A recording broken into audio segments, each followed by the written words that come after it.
You're listening to Carrie Lutz's Financial Survival Network, where you get valuable information you just can't find anywhere else.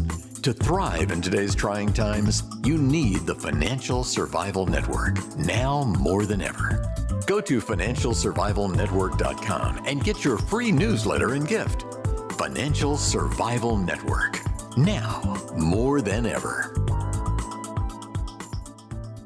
Welcome. You are listening to the Financial Survival Network. I'm your host, Carrie Lutz. Well, with us right now is David Valentine. David, you own 7 businesses, generating over $1 billion collectively for over 1,000 clients.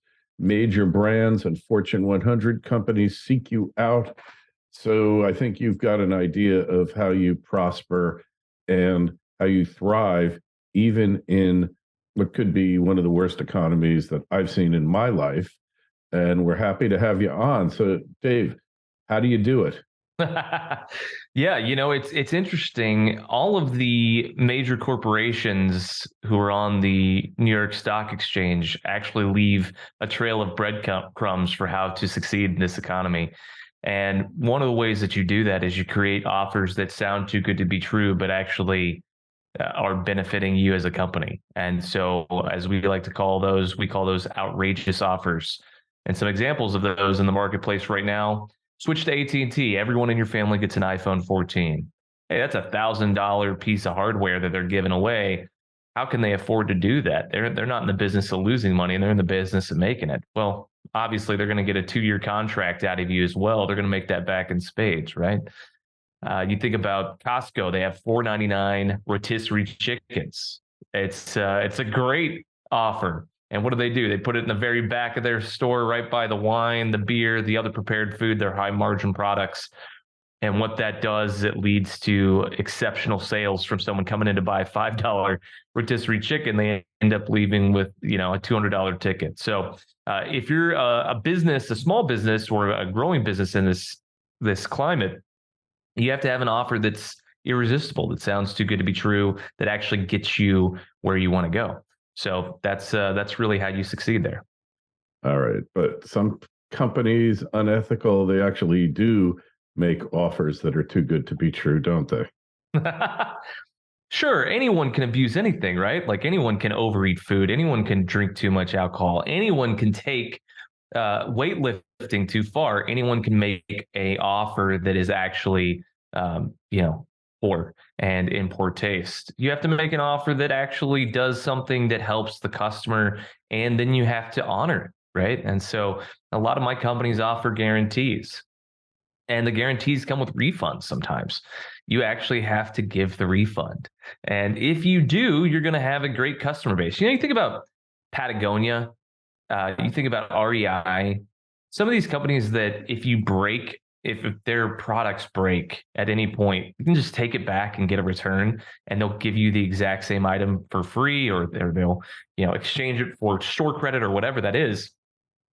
That's a idea that actually breeds loyalty. People are fierce fans of those brands, and it's because they honor what they say they're going to do. And so we have to do the same as small to medium-sized businesses.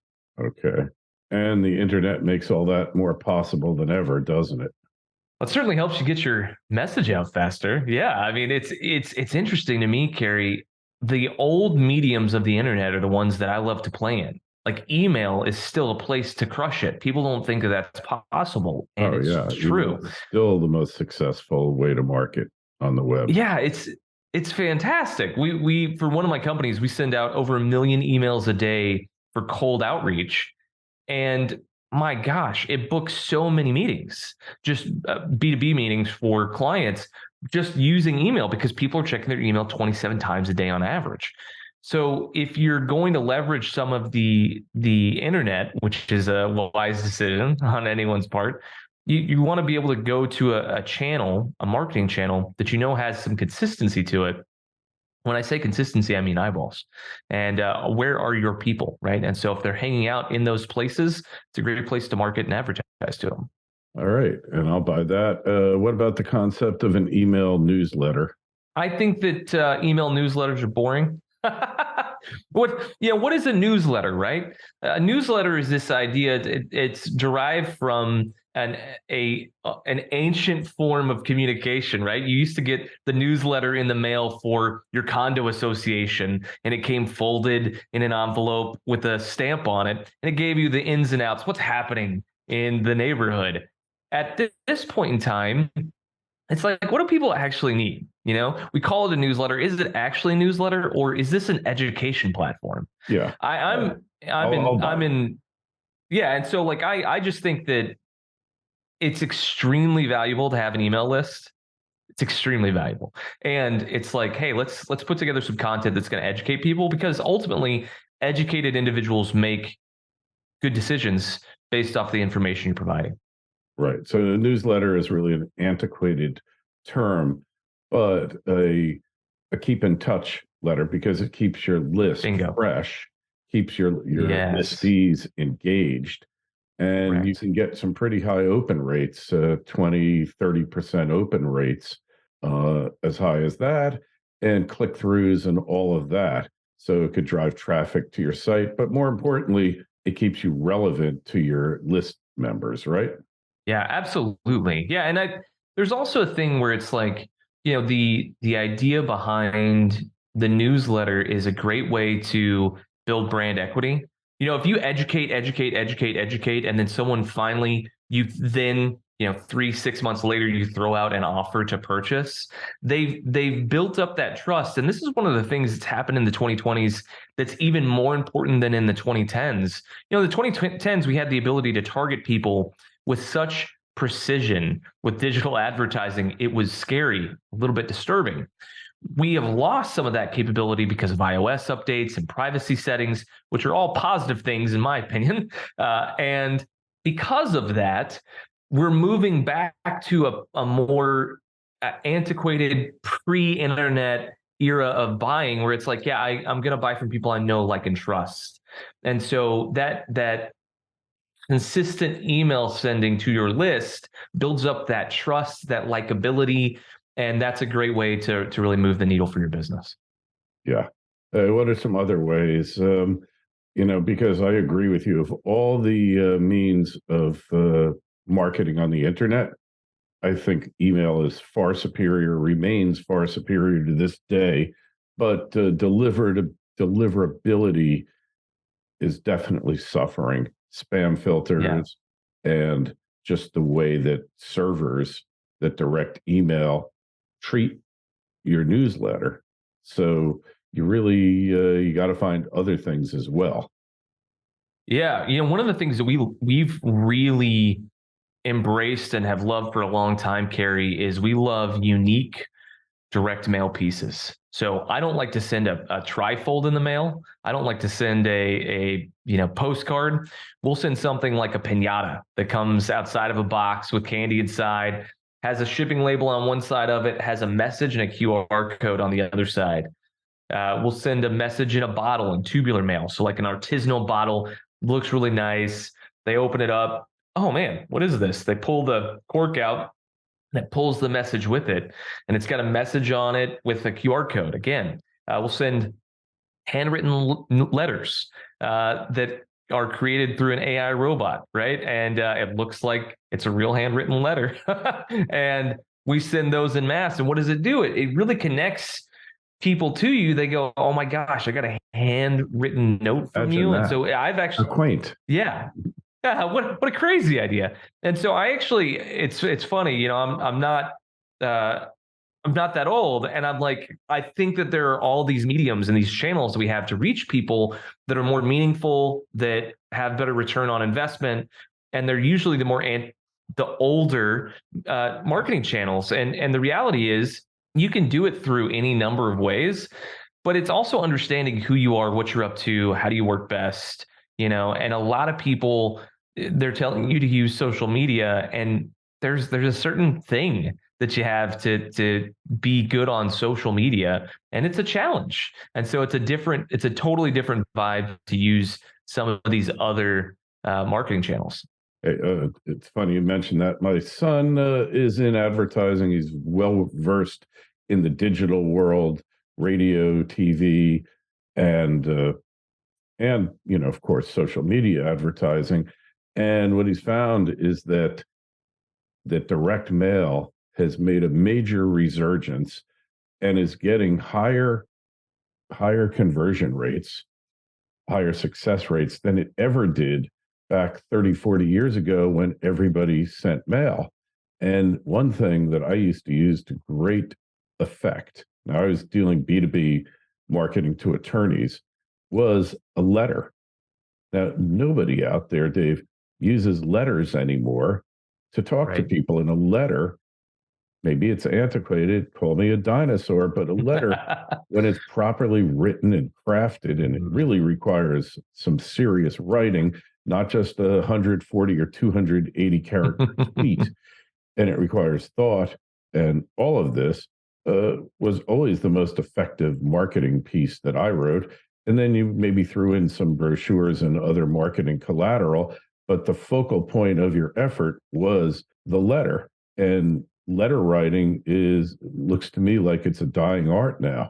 Don't just survive, thrive. The Financial Survival Network. Goldterra Resource Corp is a gold exploration company that has assembled a highly prospective district-scale land position on the doorstep of the city of Yellowknife in Canada's Northwest Territories. Goldterra is currently focused on expanding and delineating gold resources at the company's Yellowknife City Gold Project, with a goal of discovering over 5 million ounces. With ready access to infrastructure and multiple high-grade gold discoveries, Goldterra is on track to re-establishing Yellowknife as one of the premier gold mining districts in Canada. Goldterra trades as YGT in Toronto and YGTFF on the OTC. For more information, go to goldterracorp.com. That's goldterracorp.com.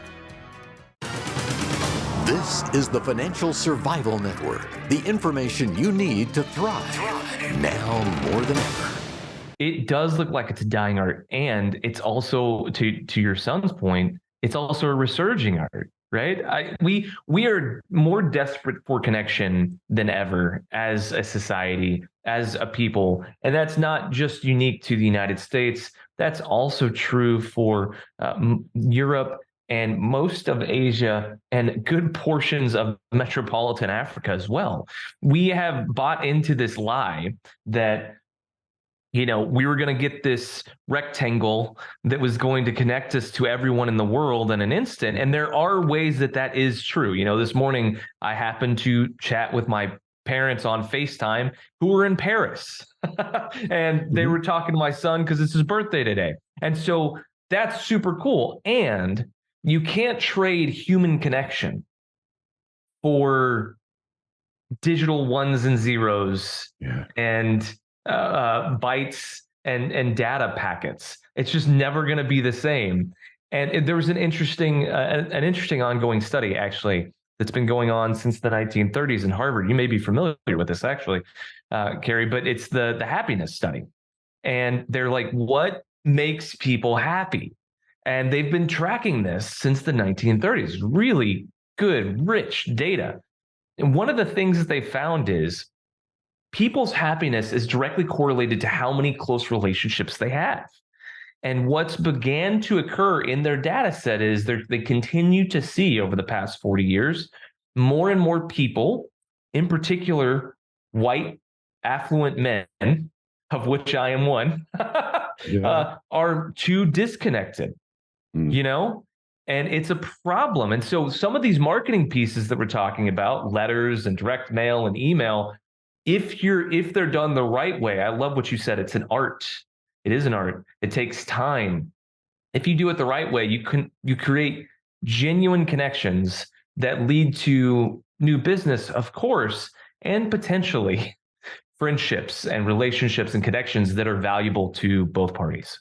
It's so true. And maybe that's why when we get older, we're less focused on work. We tend to be happier because we're actually able to make more of those connections that make life meaningful. Whereas when you're raising a family, you're busy with everything, you're working 80 hours a week, harder to make those connections, isn't it?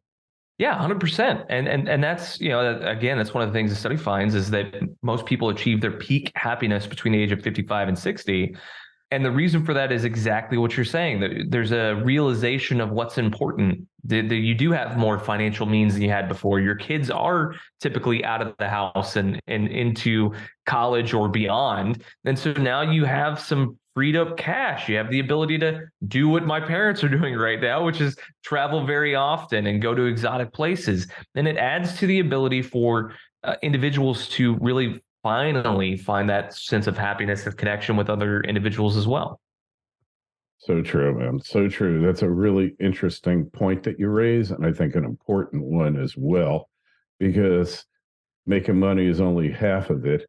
If you don't use that money in a way that helps enhance your life, you're kind of wasting your time. So, kid getting out of college now or getting out of high school, not planning to go to college, what three pieces of advice would you give that person? Spend time getting to know yourself. The most powerful asset that you can have for yourself as you go into your 20s is a deep understanding of who you are. And your 20s are partly an opportunity to figure out who you are. Like that's the design, that's the nature of the game. And the sooner that you can cut that curve off to really understand who you are and love who you are, including the parts that you find to be less than desirable. I think there's a quote that Robert Downey Jr. attributed to Mel Gibson, which when he was talking to Mel Gibson about his sobriety journey, and he said, it's like hugging a cactus, loving all the prickly pieces and parts about yourself. You have to. And so number one is understand who you are and love who you are. That's not key number one. Key number two is this: it's not going to happen overnight. So find something, explore, like that's part of the game. And once you find something that you love, dive deep into it. It's that whole adage of, this band came out of nowhere. And the reality is, right, they've been playing in success that took 10 years, right? Yeah. I mean, they've been playing in dank bars and pubs, and they've been in the van that they bought for $2,000 that has a rat living in it, like Aerosmith. And there's this right. That's an Aerosmith story, right? There's this whole, yeah, exactly. There's this whole journey that goes along with finding success. And part of that means just giving yourself the time and space. Be patient. It's not going to happen tomorrow. That's great. A lot of the businesses that I work with, Carrie, they're on one of two spectrums. They're either brand new in their 20s starting out, or they're in their 50s and 60s and they're trying to retire. And I help both of them. And one of the things that's really interesting is the people that are nearing retirement, they have the perspective, the wisdom of looking back and going, I know that it's not going to happen tomorrow, that we're going to see all these amazing results. And what is interesting is people that are in their 20s and even 30s right now, which is disturbing to me in some ways, they assume, well, if I just have the right thing, if I have the right engine, if I have the right idea, it's just going to boom, boom, boom, boom, boom. And there is wisdom in saying, give yourself time and space to get 10,000 hours in, right? So that's number two. And then the last one is, as you go into this workspace, create practices that are going to give you longevity of mind and body, right? So one of the things that I did when I mistakenly, when I was in my 20s in particular, was I just went, how fast can I cut the curve off? How quickly can I get to where I want to go? So by the time I was 29, I had built a nice 7-figure digital advertising agency. And I had gone to the doc to go get a checkup. I hadn't had a physical since I was 18 playing sports. And the doc did a number of tests. And one of the tests that they did was a stress test. And I came back a week later and he said, hey, Dave, how do you know you're going to have a heart attack? And I go, I don't get the question, doc. And he goes, you're the most stressed out person we've ever tested. We tested 4,500 people. If you don't change your habits and behaviors, you're not going to see 40. You're going to die. Yeah. I mean, and I was a wake-up call, right? And one of the things that I, as I reflected over time and then grew out of it, was I had neglected practices that I kept in high school and in college as I got older. Got married, started a business, had kids, right? And it was just a natural way for me to lose track. So, hey, find a meditation or prayer habit.